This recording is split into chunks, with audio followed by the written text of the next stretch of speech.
In this first part of my short MetaBox series, we're going to take a look at the fundamentals. We're going to create our first custom post type, assign some meta fields, taxonomy, and then later we're going to take a look at how we can output this information into our designs. In future videos, we'll jump into some more advanced tools and techniques, but for this one, let's get those foundations all sorted. So in this video, we're going to use the fictitious business directory as the backbone. This is going to be a great example of how we can use custom post types, taxonomies, meta fields, and so on, and then how we can expand and build upon this later. However, don't feel like what we cover in this video is all you can do. Once you understand the fundamentals, you can use this in a load of different use cases, real estate, job listings, so many different use cases. Before we start though, let's quickly go over some of the key terminology so you know exactly what I'm talking about when I talk about them during this video. First off the bat, we have custom post types. Now, WordPress uses some post types for its normal default things like posts, pages, those kinds of things. They are just basically post types that include things like title, featured image, revisions, those kinds of things. We can create custom ones, and that's exactly what we're going to do in this video. Next up, we have custom fields. We're going to use these to add additional information on top of those default things like title, post content, and so on. You can associate these with the normal WordPress posts, but in our example, we're going to associate them with our new custom post type for businesses. Then we have taxonomies. Again, WordPress itself has several taxonomies. If you've used posts, you've got categories and tags. They're taxonomies. They're just ways of grouping content together. And again, we're going to use those in our new business listing directory site. So now that we've got the basics out of the way and we've got the terminology covered, let's jump over into MetaBox and get the ball rolling. First thing you need to make sure of is you've got MetaBox installed. Now, for this video and at the time of recording this, I'm going to be using the new MetaBox Builder. This is the way forward with MetaBox. I want to show you how you can use that. And while it may look a little different if you were using the existing older version of MetaBox, the fundamentals, the topics I cover, the skills and so on are pretty much the same. But I want to use this so we've got forward compatibility as this rolls out of beta into a final release. And you can test this out for yourself by downloading and installing it on a demo site like I'm doing here. Link to everything is down in the description down below. Once we have that installed, we'll then have a new entry called MetaBox, and inside there we have a lot of different options. We're going to keep it super simple. We're going to concentrate on custom fields, post types, and taxonomies in this video. We will expand upon some of the other options in later videos. So first of all, we want to create our custom post type for this example for our businesses. This is going to group all of our businesses together, and we can then further categorize those by using taxonomies to kind of group them into different business types. What we're going to do is we're going to come into the option for post types, and then we've got the post type listing. This will show all the post types that we create. Now, it doesn't show the normal WordPress ones. They are in their own locations under posts, under pages, and so on. So let's add a new post type. This is going to take us then into the sort of step-by-step process for creating our post type for our businesses. So the first thing you're going to see is we've got to give it a name for both the plural and the singular and a slug. Now, I'll explain that as we go along. So for this example, the plural name is going to be businesses. The singular name is going to be business. And you'll see it automatically puts the slug in there for us based upon the singular name. Now, the slug is basically what's going to get tagged on to the end of your normal website's domain. So mywebsite.com/business and then / the name of the business itself. So we're going to leave this set as it is in this example. It's perfectly fine. We're going to hop over then into the label section. Now, the label section has an awful lot of options, but you'll see they're all pretty much filled in for us. And in general, you can leave these exactly as they are. What they're doing is, for example, we come over to posts. You can see it's got all posts, add post, and so on. And you have things like edit post and those kinds of things. This is basically what you want to say for your new custom post type. So add new business, edit business, and so on. You can generally leave these exactly as they are unless there's something specific in here you want to change. For me, I tend to leave them exactly as they've got here. So we're going to do just that. We're going to save these as they are. Then we're going to jump into advanced. And this is where we're going to configure a couple of things. First of all, a description. If you want to hand this off to a client, you probably want to tell them exactly what this new custom post type is all about. So you can see we've got a short description summary of what the post type is. So let's put one in. Let's keep it simple. A list of local businesses and their respective details. It's exactly what it does. Then you've got, is this public? Do you want to make this available on the front end of your website? Well, obviously we do, because we want to have that business listing. But if for some reason you didn't want to make this public, you could just disable that option. Then we have hierarchical. Now, this basically means that you've got a sort of parent and child kind of relationship. So you may have a business and then sort of subsections underneath it. Now, even though that isn't applicable in this example, I do like to enable it because it makes working with our new custom post type just a little bit more intuitive. We don't have to remember things like the names of taxonomies and things. We'll have a nice simple list that we can just simply check what we want. So in general, I would suggest that you use the hierarchical function. It's just a visual and a user experience thing that I think by default should be enabled. Exclude from search? Obviously not. We want to keep the ability to search against the businesses. Makes a lot of sense. Publicly queryable and show UI. Again, we're going to leave these as the default. And for most use cases, the defaults are perfectly fine. So you can say show in menu, so you can choose where you want to position this in your left-hand menu. Yes, it's a top level. In other words, like we've got posts and pages, that's a top level. And then underneath there, you've got things like all posts and so on, they're sort of secondary level. So if you wanted to group things together in a specific fashion, you absolutely could do. We'll leave that as show as top level, but you see there's a bunch of options inside here. We can choose the menu position then, so we can say we want this to be default, so it'll position it where it thinks is right, or we can specify exactly where we want it. So we can say we want this to go, for example, after posts. Then you can choose the icon you want to use, and you can search for an icon, or you can upload a specific icon. In this example, I'm going to use this little sort of symbol here. That's perfectly fine, but choose what you want or upload one that's specific to your use case.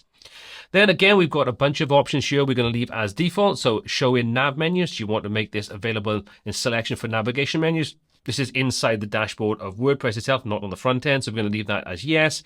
Show in the admin bar. This is going to show whether it'll add it up inside the new option right at the top. Show in REST. Yes, we want to leave that because we may have people using Gutenberg to create content. So we're going to leave the REST API in place. And we'll leave all those options there. The capabilities. Now, this is something that I just want to quickly go over because I don't think you need to have a massive understanding of it. You just need to kind of know why we leave it as post. With every user role, for example, your administrator, your editor, your subscribers, those kinds of things in WordPress, each of those roles has certain capabilities. So they can create new posts, edit posts, those types of things. So in general, leaving the capability type set as post is anybody that can create posts, edit posts, those kinds of things, or whatever user role they have and the role capabilities they have applied will be based upon the post. In this example, that's perfectly fine. But you can see we have page and we have custom. If you have custom, you can customize it yourself. We'll leave the set as post. Do you want this to have an archive? Now, an archive is basically, just consider this like a listing on the front end of your website. So when you look at your blog page, for example, you'll see all your blog posts. That's an archive. It's a list of those particular posts. So we want to have an archive for our businesses. So we'll leave that checked as default.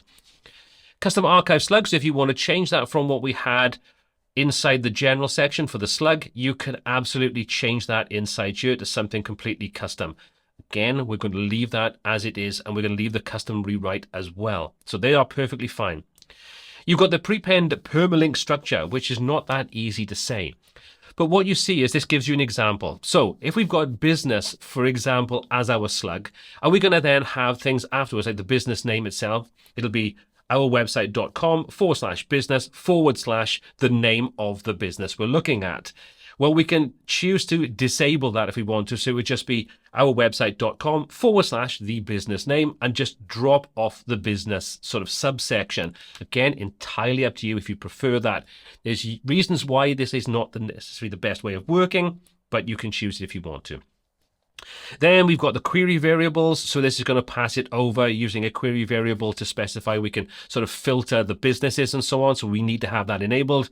Do you want to export this? Can this be exported using the normal WordPress export option? It makes sense to have that if we're moving information from one site to another, but disable if you think that isn't relevant. And delete with user. So whether to move posts to trash when deleting a user. Generally, I would say unless you have a real use case for this, we'll remove that. The last thing we want is to remove a user and we find all their posts get deleted. So we're going to just disable that. Okay, so there's all the options we have in probably the most comprehensive and detailed section of adding a new custom post type.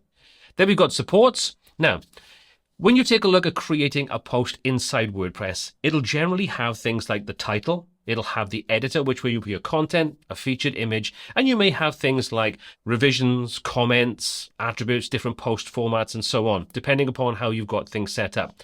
By default, when we create a new custom post type, you'll have the title, the editor, and the thumbnail. If you want to add extra things inside here, you absolutely can do. But we're going to leave that as it is. We don't want any of those extras. Then we're going to jump into taxonomies, and you can see this will show us all the taxonomies we currently have inside WordPress. We haven't created any here, so these are the standard native ones we have included with things like WordPress. So the template tag and the template bundle is because I've got bricks installed in this example. If you don't have bricks installed, you have Elementor or Gutenberg or whatever, you may see different things or nothing at all here. So again, we're going to leave those as they are. And then you've got features. Do you want to reorder the post? So you can drag and drop posts around. For this example, I'm going to leave that as it is. Let's go and publish this. And you see that now updates, and we have businesses, and we have all businesses, and add new business. Let's go and take a look at adding a new business. Because we've set this up now to have the title, the editor, and the thumbnail or the featured image, that's all we have inside here. There's the title, there's the description or the content, and then if we come over to the business, there's our featured image. So that's okay, but that's not very good when we want to create a business listing with details about the business, like their address, maybe additional images, those kinds of things. So this is where we now need to move on to the next stage, which is adding in our custom meta fields. So to do that is very simple inside MetaBox. We come back down to our menu inside the dashboard, and this time we're going to choose the option for custom fields. Again, we've got the listing of any custom fields we've created. We don't have any right now, so let's go and create a new one. And this is the new editor that we have that we will move forward with MetaBox. It looks a little different to what you've probably experienced in the past or what you're looking at right now if you have the older version of MetaBox available. However, how we set things up is basically the same. The only thing difference is it looks a little bit different. So we're going to stick with this because this is the future of working with MetaBox. Let's take a look down the left-hand side because this is where we control some of the basic options before we start to add in our custom meta fields.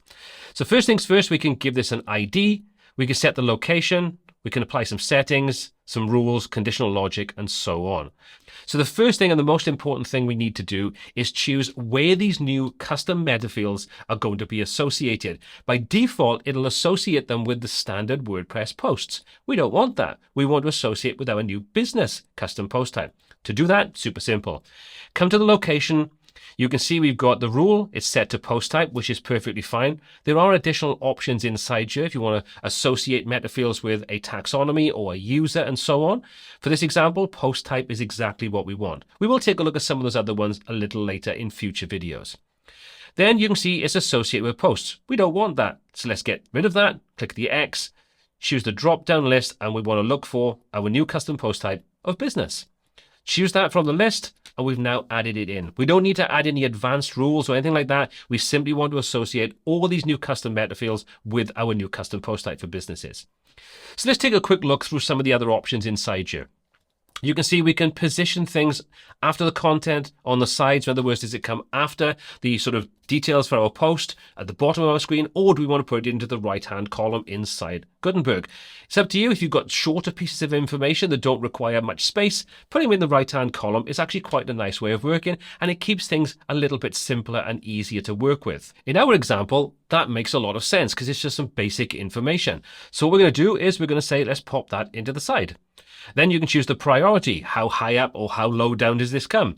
We'll leave this set as high, and the style standard is fine. And do you want to have this collapsed by default? We don't. We want to have it open so people can see there's business information to pop inside there. And you want to enable revisions. So again, it's up to you whether you want to have revisions available inside the editor. We don't want to worry about things like toggle rules or conditional logic. They're all perfectly fine as they are. And we don't worry about the tab style because we're not actually using any right now. But what we do have is this custom table option. And what this allows us to do is take the data that we put inside the meta fields for our business and store those in their own database table. Now, if you've got a website that doesn't have many sort of records, maybe like 50 or 60 businesses, it's probably not going to make any real difference. However, if you are building a database up that maybe has thousands of different entries for businesses, it makes a lot of sense to put that information into a custom database table. So thinking that this may actually grow into a much bigger website, let's say we want to use that option. We'll check it. And now we've got some basic options. Do you want to automatically create the table, and do you want to include a prefix? So let's say auto create the table, include a prefix, and that will automatically create a new table that will store the data that we add into these custom meta fields for every business that we add in to our website. Then finally, you've got your advanced options where you can apply custom CSS classes and so on. So if you want to target these to customize them, you absolutely can do. We don't need to worry about that in this example. So the final thing we want to do before we move on to actually adding in our new meta fields is give this a name. So currently it just says field group title. That doesn't mean anything to man nor beast. So let's just put in additional business details. Now we know exactly what this relates to. So now we've got a name. The next thing we can do is move on to creating the custom meta fields associated with our business. Now we've got a handful of different field types we're going to use in this example, and we will move on to some more intermediate and advanced kinds of field types in a future video so we can expand upon what we create in this first video. So for our business listing, we need to have a couple of things put in place. These are the field types we're going to be adding in. We're going to have an address, a phone number, and an email address for the business, and also their website URL. We're also going to create a taxonomy and associate that with this new post type. We'll do that later. And we're going to set whether this is a featured sort of business or not. So we can use a simple checkbox, and then later on, we can have those featured higher up. Maybe there's something people pay for, lots of different use cases why you may want to use these. So those are the field types you're going to create, and also the taxonomy. So let's go and create those now inside MetaBox. So to do that, let's click Add Field, and now we can choose the field type that we want. So the first one is going to be an address. So this is going to be text. So we'll search for text, and we'll choose text from here. Okay, so the first thing we're going to need to do now we've added our field in is actually name it, because at the moment it just says text, which doesn't mean much to anybody. So what we can do is we can click inside here and edit it, or we can use the left-hand panel and edit from there. So let's take a quick look. Let's just type in business address. So now we know what that relates to. If we take a look at the left-hand column, now you can see we've got the label, which is what we've just added in, and also the ID, business_address. So it makes a lot of sense to start to group all of your content together by proceeding with things like this. So business_. So all of our fields for our new custom meta fields are going to be preceded by business_, whatever the field name is. This means when we want to search through later on, it's easier to find them. We may have address used in multiple different sort of meta fields in different custom post types, options pages, and so on. This just means there's no confusion because we know this is a business address and a business name and a business URL and so on. It just makes sense. So I would recommend getting into the habit of doing that. You can also set this to be required or clonable. We'll talk about clonable a little later in a different video. For now, we're going to set this to be required. Default value, if you want to pop one in. Text limit, if you want to add one in, you can set this up to words or characters. In this example, it makes no sense, but you may have a specific use case for doing that. Then you can set whether this is disabled and or read only. In this example, it's not, but if it's a hidden field, for example, you may want to make this sort of read only so no one can make changes. You get the idea. Then you've got tooltips. So if you want to add a tooltip into this particular field, you absolutely can do. Simply enable the option. You can set what kind of icon you want to use and the position of that icon, and you can put in the content you want. So let's just say, I think, see, that pops a little icon in and we'll have a tooltip. In this example, doesn't really make any sense. Let's just disable it. Then you've got your label description. So this will pop a little description underneath the label itself. Again, can be useful if you have to give people information about what this particular field relates to. And you see that's exactly what it looks like. And again, in this example, doesn't make a lot of sense. But if you think you need to explain what that particular field type is for, there's a couple of ways in which you can approach it. So let's remove that. Input description, you can do that as well. Placeholder, if you want to add a placeholder inside here. As you can see, that drops it into the actual field itself. So let's get rid of that. And you can control the input size. And if you want to prepend or append, you can add information before or afterwards. And then finally, you can set the column width on this, so you can adjust this. So if you want to put things in 2 columns, you can do that. Let's just leave this as it is for now. And if you want to apply validation, you can do that here. So you can apply validation, conditional logic, and so on. We're going to leave those as they are. We don't need to validate in this example. Conditional logic is kind of useful if you want to make something appear or disappear based upon the value from a different field. We'll take a look at that in a future video. It's not really relevant for this one. Then you've got your admin columns. Do you want to show this information inside the admin column when you add a new business? So for example, if we take a look at all our businesses, you can see currently we have the title and the date, nothing else inside there. If we choose the option to show this, we'll have a new column that'll show us the address. It can be very useful because you may have multiple businesses with the same name and you want to check the address you've got associated. So you can customize this listing page by using that option. In this example, let's say, let's show that inside there, and then we can choose where we want this to be placed. After the title is perfectly fine. And what title do you want to give this? And if you want content before or content after, and whether you want to make this searchable and or filterable. So I think searchable is quite useful. Filterable doesn't make so much sense because all the values are basically going to be different. So we'll say searchable, and you can customize this as well. So you can say item link type, so no link, view, or edit. So let's just say we'll have edit. Cool. So now it's searchable, and if they click on it, you can edit it. And then you've got advanced or predefined values and so on. Again, a custom CSS classes and things like that. And whether you want to hide these from the REST API and so on. We're going to leave all of these because these are way beyond what we want to cover in this initial video. But that's the first field added in. Let's go and add our next field now, which in our example is going to be the phone number. So let's add a new field in, number, and we'll choose the option. There we go, there's our number. So let's first of all, let's change that from number and we'll put phone number. Remember now, we're going to change the ID on these and we're going to just set this to be business underscore phone number.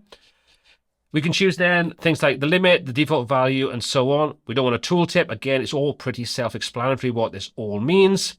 Depending upon where you're based in the world, you can come into the validation rules if you want to, and you can add a validation rule inside here. You can set this to be required, for example, but you can also set this up to be a US phone number. So it'd be nice to have more options inside here, but if you are in the US, you can set this up so you can choose the option, and then that will actually make sure that meets the US phone number format. And if not, you can put a message inside there so you can see custom error message, pop in what you think is relevant. In our example, we're not going to worry about that, but we are going to say this is required, and we'll set this to required at the top. There we go. Conditional logic, not a problem. Phone number, we're going to leave that out from there, and everything else we're going to leave exactly as it is. Next field to add in is going to be an email, so we'll search for email. Choose that from our list. Email is fine, but what we can do to make sense is put business email. So we now have the email inside there. Again, we can come in. Business email is already in there because we put business beforehand. Again, we can leave these options as they are.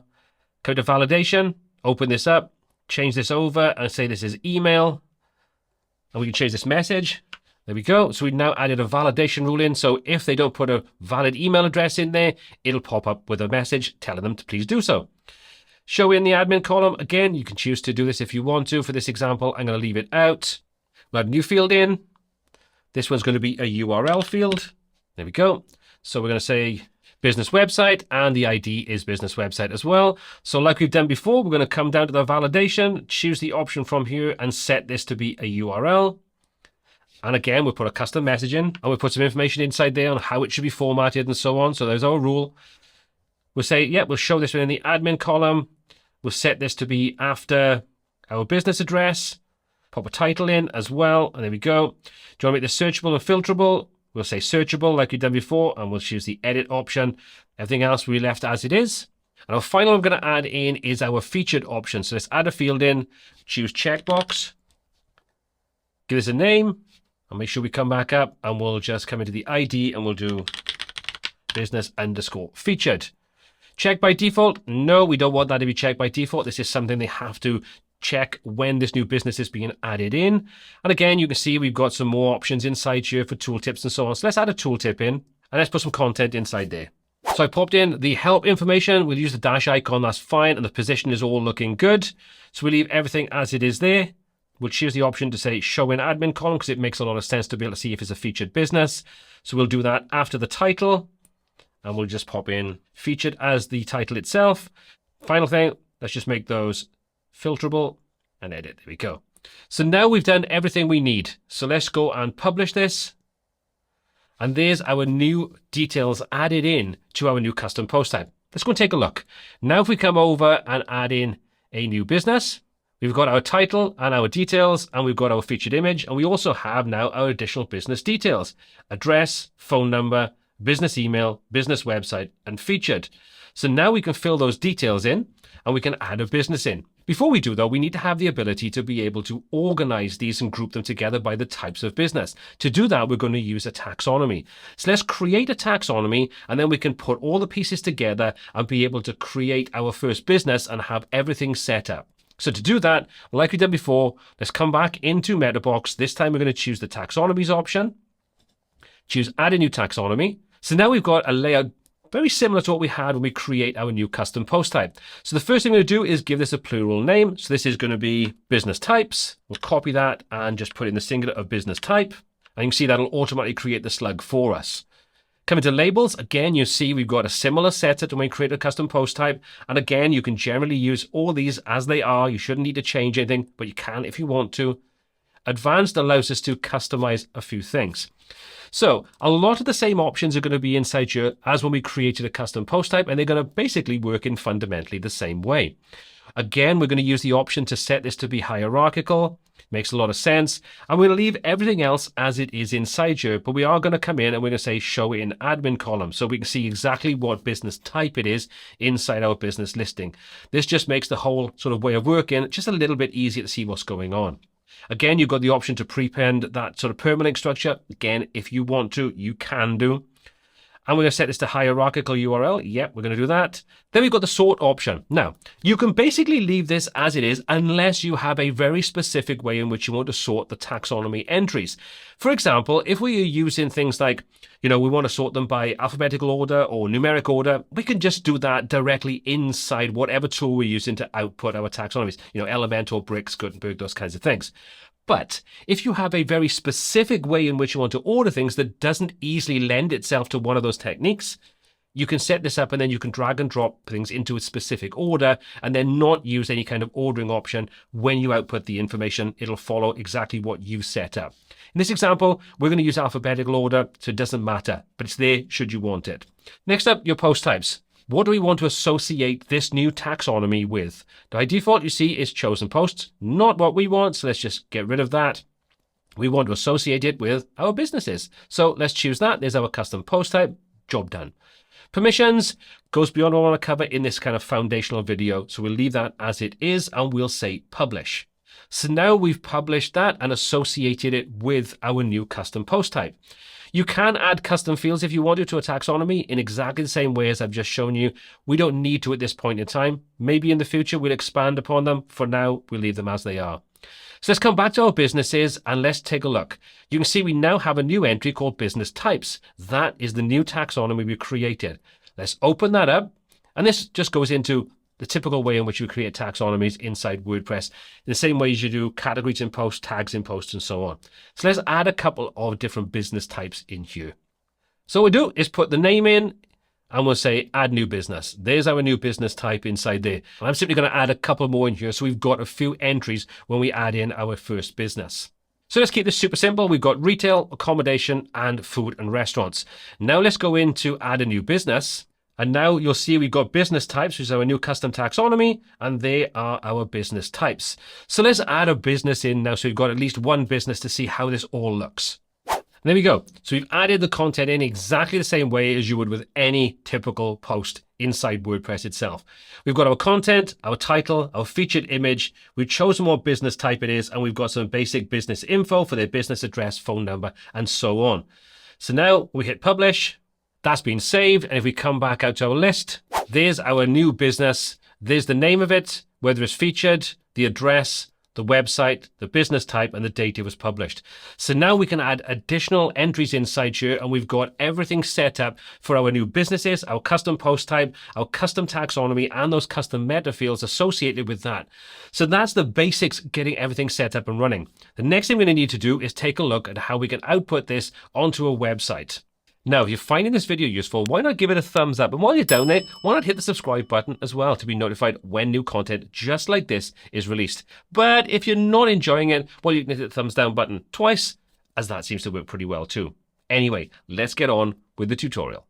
So now we're going to take a look at how we can display this new content we've added with MetaBox. In this section, we're going to be using Bricks Builder. And I'm going to show you how to create two different templates. A template to hold the archive, which will list our businesses, and another template to show the details for each of those businesses.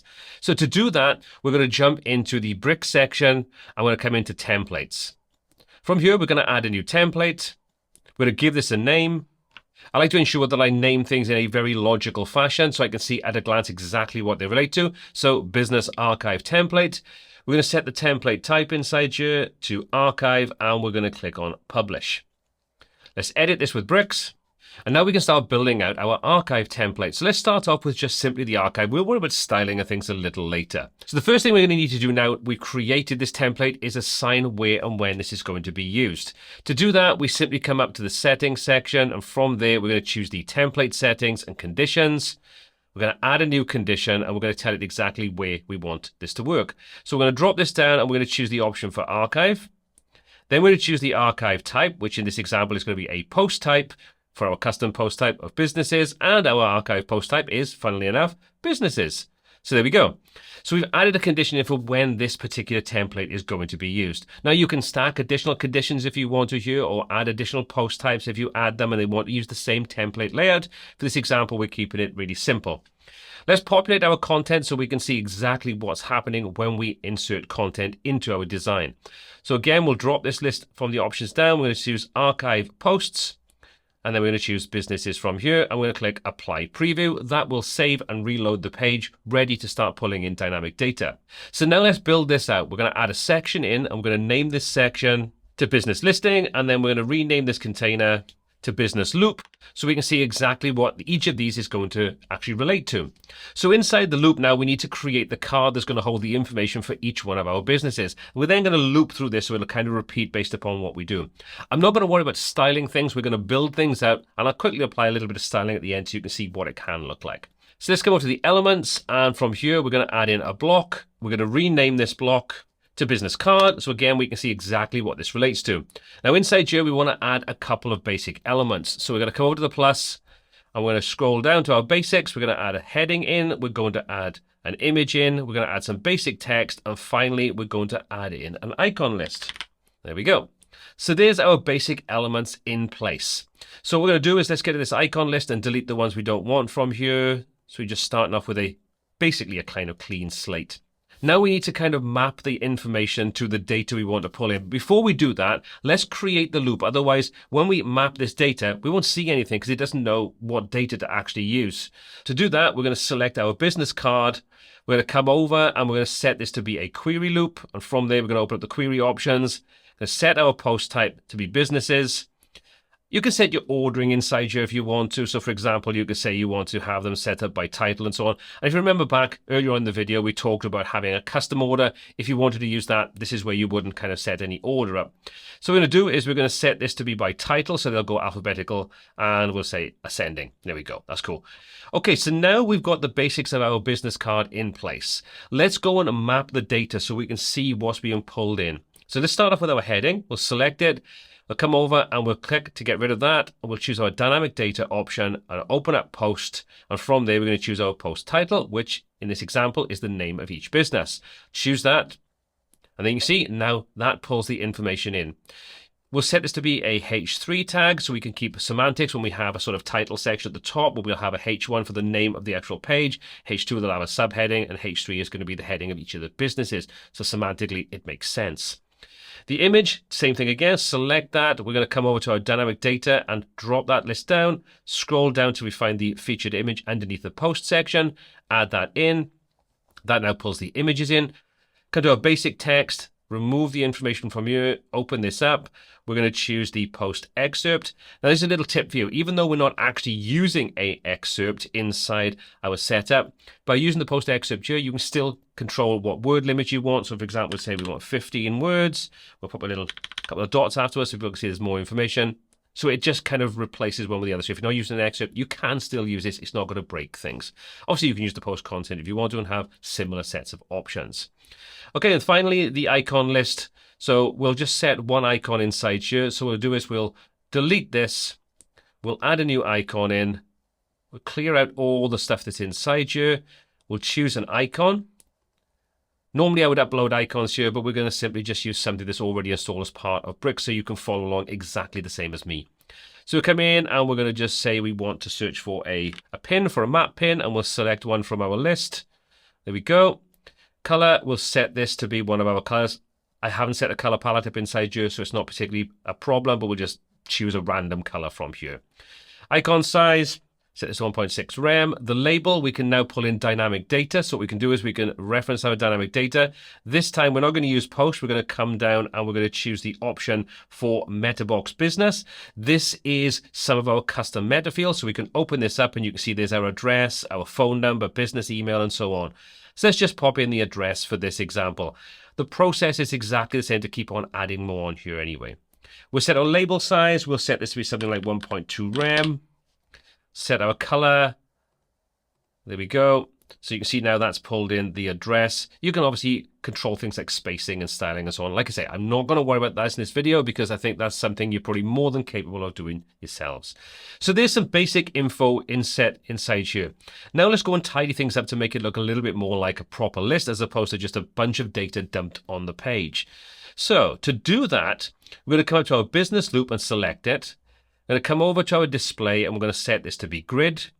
We're going to pop in some spacing. We'll say something like 2.5 rem. And now what we're going to do is we're going to use a simple grid template column. So you're going to say 1FR, 1FR. So we now have a 2-column grid all set up. And as you can see, that's our grid kind of in place. Now, the next thing we want to do is make sure that, again, we have this all set up to be semantically correct. So we're going to make sure our business loop is still selected, and we're going to come over to the HTML tag, and we're going to set this to be an unordered list. Now, watch this. Once we do this, you'll see everything gets pushed over a little bit to the right-hand side because we've got it set as a list and we haven't globally removed any padding to do with lists. So in this example, let's keep it super simple. Come over into our style, and from there, we can come into our layout, and you can see there's been 40 pixels of padding added onto the left-hand side. Let's set that to 0, puts it back to what it should be. Job done. Now we're going to come to our business card, come back to our content, and like we've just done, we're now going to set this one to be an LI, a list item. So semantically, this makes a lot more sense now in the code, so things are looking a lot nicer. Even though we can't see any real difference, it is all going on underneath the hood, as it were. That's the basics put into place. The next thing I want to do is I want to make something clickable. So we're going to choose the heading, and from there, you can see this is set as H3. We're going to set our link. We're going to choose dynamic data. From there, we're going to choose our dynamic data option and open up the post panel. And from there, we're going to choose the post URL. That will now link that over to what will become our template page. Currently, we don't have anything set up, so we will set that up in the next section. So now that's set up, but let me quickly show you something. Let's save this and preview. Now, at the moment, our image isn't clickable and nothing else is, only the name of the actual business itself, which is fine from a code point of view. From a usability point of view, it kind of sucks a little bit. So I want to make the entire card clickable, but the last thing I want to do is make every single element on that a clickable element. We want to sort of expand things out to make the whole card clickable, but keeping that semantic correctness in place. Let me show you. What we're going to do is we're going to use a little bit of CSS code. Now, I've got this CSS code available to you. The link will be in the details down below. There's a tutorial on how to use it, and I'll put the code down there as well. So you can literally do exactly what I've done here by copying and pasting it. But what we're going to do is we're going to select our card, and making sure we do select our card, we have to make sure for this code to work correctly that we have only one link set inside our card, and it has to be on the H3 element. If you change what's linked, maybe a H2 or the image or whatever, you just have to update this code accordingly. However, in most use cases, you can use the code as is, and H3 semantically is going to be perfectly fine for most cards. So with our card selected, we're going to come over to our styles. We're going to close this down and open up the CSS panel. And you can literally just copy my little block of code in, and that will now make the entire card clickable. Let me just quickly show you what's going on here. You don't need to understand CSS to kind of get your head around how this works. It's all pretty simple. What we're doing is we're saying we want to take the link that we've applied to the H3, like I've shown you, and expand it to encompass the entire card. So it makes it look like the entire card is clickable. We've configured everything. There's your H3. It's a link. If you want to change this to H2, H4, whatever, just make sure you change that inside here for any reference to that H3 tag. That's all you really need to do. It's very simple. It's just kind of expanding things. So now if we save this, preview it again. Now, anyway I come over that card, you can see even on a blank space here, because it's expanded out, the entire card is now clickable. So there's a nice little tip, like I say, code down below so you can use this for yourself. So let me just show you one thing before I do move on. Let's choose our icon list again. Come over into our content, and let's say we want to add a term in. In other words, what category is each of these business actually in? This is a little different. What we're going to do is we're going to add a new icon. Going to clear out all the stuff that's inside here right now. We'll come over, we'll add an icon from here. We'll just choose a folder, for example. It doesn't really matter too much. So we've got an icon in there. Again, we'll set the same color so everything kind of follows suit. We'll set the icon size. Again, we'll set everything up inside here. So the label this time has to come from a different source. So let's open up the dynamic data, close our post down. What we're going to do is we're going to look for terms. Now, terms is basically the category or the tag or the sort of new business category. Any of these kind of organizational taxonomies, that's exactly what the terms are. So let's open the terms up, and if we scroll through, we'll find we have the option for categories, tags, link categories, and so on. And we've also got business type and things like that. So you can literally choose what you want from here, set the label size and the color. So let's just set this to be that dark color so we can see it. And now you can see accommodation, hair and beauty, and so on. So all we need to do now to make these sit underneath each other is change the direction from the flex option and set the alignment to be left aligned. And you can adjust spacing and so on. But what this has basically done now is we've pulled in both dynamic data that's created inside MetaBox, dynamic categories that have been pulled in, again, using MetaBox for taxonomies, and some basic dynamic data that we've pulled in from the normal WordPress post type, all in place the way we want. So let's save this, and let's create our second template. Let's come back into Bricks and into templates. Again, let's add a new template. Let's give it a name, keep it that same naming convention. Now we've got single business template. We'll choose our template type. This is going to be single, and we'll publish. We'll edit with Bricks. Come into our conditions again, into settings. Come into template settings and conditions. I'm going to add a condition, drop this list down, and we're going to say this is going to be a post type. Then we'll drop the list down again, and we'll say businesses. And then we're going to populate content. So what we're going to do is we're going to open this up, single post page, and we're going to search for one of our businesses. So you can see it doesn't show up on here, but we can type something in and it'll start finding it. So if we go to court, for example, there's our courthouse, which is a business. We'll select that and hit apply and preview. Again, that will save and reload the page. So now that dynamic data is available to us. So now we can just pull in the dynamic data in fundamentally the same way. So let's add a new section in. This section, we're just going to rename this. We'll call it hero section. You can name any of these as you want, and you can apply classes and do all those kinds of things. Again, like I say, this is not what I want to cover in this video. It's more about how do we do the fundamentals. You can style it out any way you want. Okay, so from here, we want to pop in the image in the background. So we're going to select our container. We're going to come into our style. From there, we're going to come into our background. We're going to click our little dynamic data icon, and we're going to open up our post panel and scroll down until we find featured image.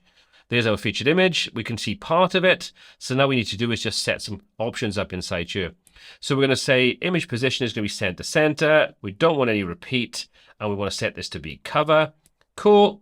Now we can come into our layout, and from our layout, we can start to style this. Again, like I say, you'd apply classes if you want to repeat this over your entire website. For this example, let's just keep things really simple.